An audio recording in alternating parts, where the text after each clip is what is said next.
Save F5. Buranlar bundan çıkan oldu. Açmışların basımız ikinci kursu okuş açılışken oldu. Hem de belki köydenler soruşuna mümkün. Bu ikisine ayrım basit gelmez. Eğer bıraktıkken hem keyni ya kıymetin açmışına ve kıymetin basımını size kanda kılmaz. Desek ne çıkırayla? Kıranlık print. Devletelim demez. Kıranlar açmış ve kıymetine birlikte basaylı. Kıranlar birlikte basaylı. Basımız. Mana. Bunda kılmaz. Bu kıtım kıranlar. Çünkü burada bu yerde demiş varsa ki açmıştayımız ve kıymet. İki tane xil o'zgargich bo'lgani uchun cho'qim ikki xil o'zgarguvchi aniqlashimiz kerak mana. X7. Uni kim deymiz desanglar mana. Kim deymiz? Nadida lug'at. Tugdi. Ammo chunki bu yerda lug'at ikki xil o'zgarguvchini boshlaganligimiz uchun nima qilamiz? Qur'onda mana aytamiz. A'zolar degan bo'ladi buniki inglizcha mana. Biroq ekan xalqini mana shaklda o'ylashtirgan bo'ldik. Buni qanday qilamiz? Basaylik mana. Print. Ikini basaman, X'ni basay, so'ng yinaga Y'ni basay. Mana tutgan bo'ldi. Command save F5 deysam, qaranglar mana. Ko'rdinglarmi? Ochqish va qiymatni basamiz dedik. Mana 1, 2, 3 hammasini bir vaqtda bosgan bo'ldik. Mana. Yakunlasak, ko'rdinglar. Bundan lug'at shakllanib bo'lgandan keyin xohlasak qiymatlarga erishalaymiz, xohlasak a'zolarga erishalaymiz, xohlasak ma'lum bir a'zolarning qiymatlarini qanday qilganmiz? O'zgartirib bo'ladigan. Buni ko'rib olgan bo'ldik. Endi ba'zan vaqtlarda ba'zi aniqligini keladi. Ma'lum shu lug'atning ichida ma'lum bir a'zo bormi, yo'qmi deb. Buni qanday aniqlaymiz desanglar, biz qanday qilamiz? Mishadiki in va iflar bilan qanday birlikda ishlatamiz. Qanday? Buning bir tushuncha bir qo'yamdik. Buni bir tushuncha bir qo'yaylik qanday? Mana. Lug'atda ma'lum bir a'zoni qanday qilamiz? İzlash deb qo'yaylik. Qanday izlaymiz? Mana qaranglar.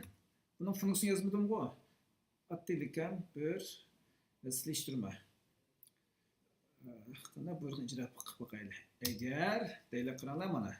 Bir degan ochqich bo'lsa, nima qilamiz? Uning qiymatini yozamiz. Bo'lmasa yo'q deymiz. Qaranglar, agar bir qaranglar mana. Ko'rdinglarmi? Nada? Lug'atda bo'lsa, nima qilaman? Qaranglar. Agar buni ichida bo'lsa, lug'atning ichida bo'lsa, qilgan ishim shu. Bu. Nima qilaman? Print. Qaranglar mana. Bu yerda qaranglar. Mana ishlatamiz, chunki tırnak ichida tırnak ishlatgan vaqtimizda bunda o'xshamaydigan ikki xil tırnak ishlatamiz. Mana. Bir degan a'zo bor ekan deymiz. Bundan bo'lsa buning qiymatini yozaylik. Qanday yozamiz? Mana. Qaranglar, print kim deymiz? Qaranglar, lug'at. Bundan keyin men nima yozamiz? Mana. Qaranglar, 1 mana. Buning qiymatini yozadi. Bunda qo'ylar, qiymati bo'lsa yozib qo'ydim mana. Qaranglar, mana. Qiymati bo'lsa deb qo'yaylik. Nima qilamiz? Mana 5. Mana qo'ysak, mana yozgan bo'ladi. Deyli, biz yo'qkan-ku. Yo'q bo'lsa mana else qanday qilamiz? Mana qo'shik qo'yib biz tushimiz. Qaranglar mana 1 degan a'zo, bundaq a'zo yo'qkan deb qo'ydik tugsin. Qaranglar. Bundaq a'zo a'zo yo'q ekan deymiz. Chek. Command qanday qilamiz? Save. Boqaylik, ijro qilib boqaylik. Hozir masalan qaranglar, biz birni yozganligimiz uchun bir bu lug'atda bor. Ekran kim chiqish kerak? Biri chiqish kerak. Qaranglar, ijro qilib boqaylik. Mana. Deydi, 1 degan a'zo bor ekan, qiymati bo'lsa 1. Bundan biz boshqa bir xato yozib qo'yaylik. Qaranglar mana. 1 deb yozaylik. Command save. Bu yerda 1 degan a'zo bormi lug'atda? Yo'q. Bundan bo'lsa 1 ijro qilib boqaylik.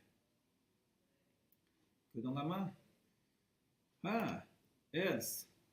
Bu yerga kelmadi bu.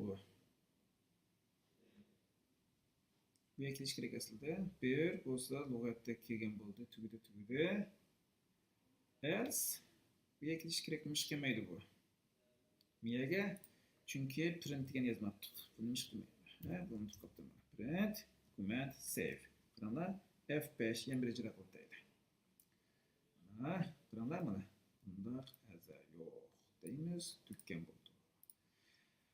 Bunda bo'lsa, mana bu nima gap bo'ldi? Bir lug'atda ma'lum bir a'zoning bor yo'qligini aniqlagan bo'ldi. Nega buni o'xshashlikdan bu tizimlik uchun ishlataysizlar. Bunda qanday? Buni ko'rish kerak yo'q, chunki biz jiqmish qilib ketdik buni. Hamda deyishinglar mumkin. Bu lug'atniki uzunlikni hisoblab bo'ladi. Bo'ladi. Qaranglar mana. İşte bakalım. Print deymiz. Qaranglar.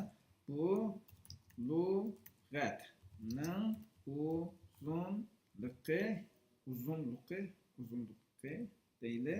Mana qanday chiqaramiz? Mana deyli. Pesh qo'yib bitib, deyli. Mana length kim bo'ldi? Lug'at. Lug'at. Mana command save deb aytdik. F5. Bir ijro qilib deyli.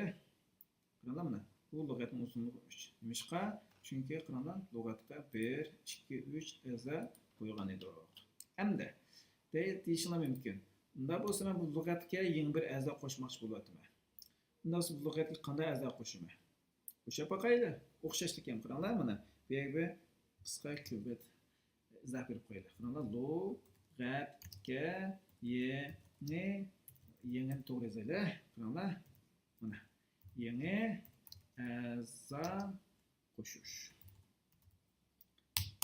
Bunda qo'shimiz, mana lug'atni sinalimiz qaranglar mana. Lug'at. Qaranglar mana. Nima ish qilamiz?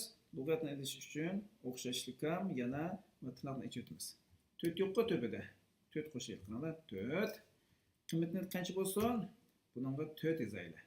Unda bo'lsa, kimlar yana buni qo'shaylik. Qarang, lug'at mana o'xshash. Tirnoqni ichaman. Kimni qo'shay? 5. Kimni qilaman? 4. Oy. 5. Diqqat qilinglar. K cho'qim ayrim bo'lishi kerak. Agar ikkitani K yozib qo'ysanglar yoki ochiq yozib qo'ysanglar xato ko'rsatadi. Cho'qim, ammo qimmat o'xshash bo'lsa bo'laveradi. Ammo ma'lum o'xshash bo'lmasligi kerak. Tamam. Endi yozdirib boqaylik. Qana boqaylik? Print. Unda boqay. Lug'at. Mana saqladim. F5. Chiqdimi? Qaranglar mana. 1, 2, 3, 4, 5. Mana bunday qilib lug'atni sanab olgan bo'ldi.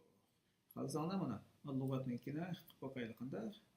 Kelib, buni kopyalar, yozib boqaylik. Qanday qilamiz? Past, command save, F5. Ko'rdinglarmi? Bu lug'atning uzunligi endi qancha bo'ldi? 5 bo'lgan bo'ldi. Endi nima ish qilamiz? Bu lug'atningki ma'lum bir a'zolarini o'chirishni ko'rib boqaylik. Qanday o'chiramiz? O'chirish uchun bunun jami 3 xil usuli bor. Qanday hammasini bir-birlab ko'rsataylik. Mana lug'atdan deymiz.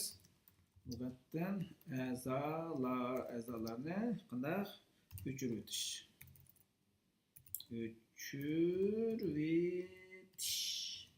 3 xil usul bor. Dedik, birinchisi nima ekan? Qaranglar, birinchisi qach? Sana mana pop degan qanday funksiyani ishlatishni ko'ramiz. Qaranglar, nima ish qilaylik? Unda biz lug'atniki ochdik. Lug'atni ismi nima edi? Qaranglar, lug'at. Qaranglar, deymiz. Bu yerda mana pop kimni o'chirtaylik? Qalsanglar, ikkini o'chirtaylik. Mana qanday ochqichni birsizlar. 2. Bundan keyin qaranglar, print lug'at qilib boqaylik, kimni ko'ramiz. Lug'at, command save. F5. Ko'rdinglarmi mana? 1 bar, 3 bar, 4, 5 bar. 2 barmi? Yo'q, chunki uni o'chirayotgan bo'ldi. Ikkinchi xil usuli. Kimda? Sizlar ikkinchi xil usulimiz. Endi qanday qilamiz? Pop items. Mana pop. Okay. Qanday qilamiz? Ikkinchi xil usuldan bo'lsa, qanday pop item. Pop item deymiz. Endi diqqat qilinglar.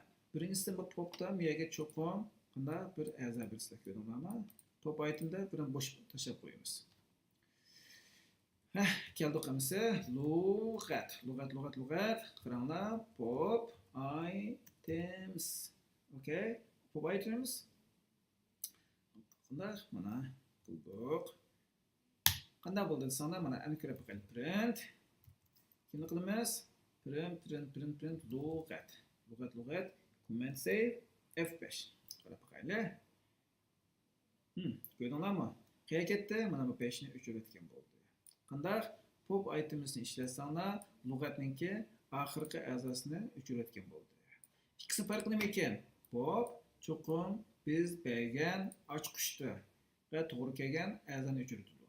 Pop item-chi qalsanglar eng oxirgi a'zoni o'chirdi. Agar sizlar ishlatayotgan shu Pythonninki nusxasi 2.7 bo'lib qolsa, qanday qiladi? Mishiyatga xalgan bir a'zoni o'z talab o'chiradi. Ammo 2.7 dan cho'ng yuqori nusxasi ishlasanglar eng oxirgi a'zoni o'chiradi xolos. Endi Üçüncü usul şu. Üçüncü usul del degan buyruqni ishlatish. Qaranglar, qanday ishlatamiz? Mana del deysizlar, lug'at ismi nima? Lug'at. Undan keyin bu yerda matnni ishlatsizlar. Qaranglar, hammasiniki shakli o'xshamaydi. Bizda kim bor? Qarasanglar mana marketim kim uchirib boqayli? 3 ni uchirib boqayli. Mana yozdik 3 deyli. Mana qanday qilamiz? Print kimni? Lug'at. Command save F5. Mana 3 yo'qolib ketdi, chunki lug'at 3 yozganligimizdan uchun. Mana buni tugatgan bo'ldik. Ammo diqqat qilinglar, agar del deb şey indeks bermasak nima ish qiladi? Bu lug'atninki hammasini o'chiradi. Qaranglar, masalan, del lug'at. Buni ish qildi desanglar, qaranglar, bu lug'atni butunlay o'chiradi. Lug'atni butunlay o'chiradi.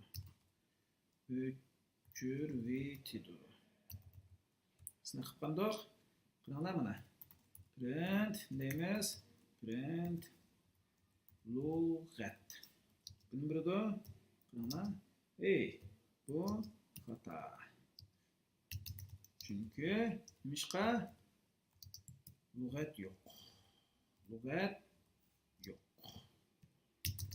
Mana command save qancha F5. Keldi. Ko'rdinglarmi? Mana. Ko'rdinglarmi? Lug'at is not defined. Name lug'at is not defined. Mishqa chunki del. Shunga buni delni ishlatgan vaqtinglarda cho'qim shu 3 bo'lishi kerak. Bo'lmasa butun lug'atni o'chiradi, bunday xato chiqadi. Buni shunga bu teknikali buni bunday qilamiz. Buni cho'qim ishlatmanglar yoki ishlatgan vaqtinglarda cho'qim buni bilishinglar kerak. Bo'lmasa xato chiqadi. Mana endi qarasanglar yana to'g'ri ishlayveradi. Chunki qanday? Mana print lug'at bo'ldi. Bundan boshqa yana eng asosiysigan birsi bor. Qarasa desanglar, lug'atninki butkul hamma a'zosini o'chiritish. Buni bek ko'p ishlatib ketmaymiz, ammo shuni bosmay tushuntirib qo'yaylik. Mana lug'atning qanday barliq a'zolarini qanday o'chiritish deymiz. Mana qanday qilamiz? Qaranglar mana. Bu qitim qilgan ishlar shu. Qaranglar lug'at qanday clear. Bu nima? Bu bir funksiyon. Shuna yozib qo'yamiz. Mana qaranglar print lug'at. Command save uni qarab qo'yinglar. Ko'rdinglarmi? Bo'sh. Neden? Mishqa chunki lug'at clear yozganligimiz uchun u hammasini o'chirib o'tgan bo'ldi, bo'sh lug'at keldi. Bu lug'at haqida shunday tushunib turaylik. Yana lug'atninki aslida ulush shakllantiruvchi deb metod bor. Buni inglizcha konstruktor deydi. Ammo biz sizlarga hozirgidagi class sinf bu tushun bu haqda dars o'tmaganligimiz uchun hozircha uni o'tmay turamiz.